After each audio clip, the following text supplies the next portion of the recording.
Dry fruits Laddu बनाने के लिए मैंने यहाँ पे थोड़ी सी ड्राई फ्रूट्स लिए थे जो मेरे पास अवेलेबल थे। 250 ग्राम मैंने यहाँ पे मखाना लिया है। 2 बड़ी चम्मच देसी घी डालकर हम इसे थोड़ा सा रोस्ट कर लेंगे। हल्का ही रोस्ट करना है, ज़्यादा ब्राउन नहीं करना है, नहीं तो इसमें जलने की स्मेल आ जाएगी लड्डुओं में।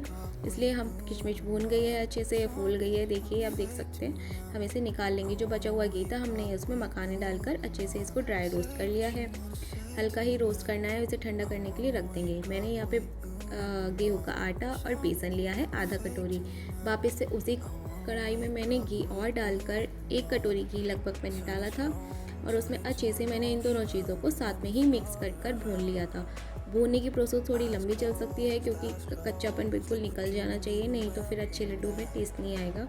इसलिए आपको बीच बीच में क्वांटिटी और चाहिए घी की तो आप बीच बीच में डाल सकते हैं। मुझे कम लग रही थी इसलिए मैंने और डाला। इस तरीके से आप अच्छे से भूनते रहिए जब तक ये अच्छा भुन ना जाए और इसमें से खुशबू नहीं आ जाए। तो मेरा ये बिल्कुल अच्छे से भुन के तैयार हो गया है। ये लगभग आधे घंटे तक मैंने इसको भूना था, उसके बाद ही रेडी हुआ था। काफ़ी मेहनत लगती है लेकिन खाने में उतने ही स्वाद लगते हैं। जो मेरे ड्राई फ्रूट्स थे वो अच्छे से ठंडे होकर मैंने इसको ब्लेंड कर लिया है दरदरा, बिल्कुल फाइन पाउडर नहीं बनाना है।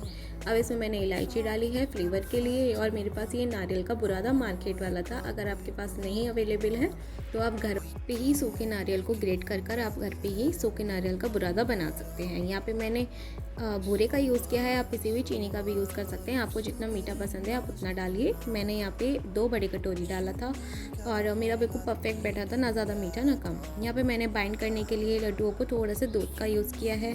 आप घी का भी यूज़ कर सकते हैं बट मैंने यहाँ पे दूध का यूज़ किया है। पर ये दूध से बने हुए लड्डुओं को आप फ्रिज में ही रखिएगा, नहीं तो बाहर ख़राब हो जाएंगे क्योंकि गर्मी काफ़ी हो रही है ना। मेरे लड्डू बहुत अच्छे बने थे और खाने में भी बहुत टेस्टी थे। यहाँ मैंने छोटे छोटे लड्डुओं को अपने लड्डू गोपाल को भी खिलाया, उन्हें तो बहुत पसंद आए थे। यहाँ पे कूलर वूलर सब चालू है क्योंकि गर्मी बहुत हो रही है ना। एंजॉय कीजिए।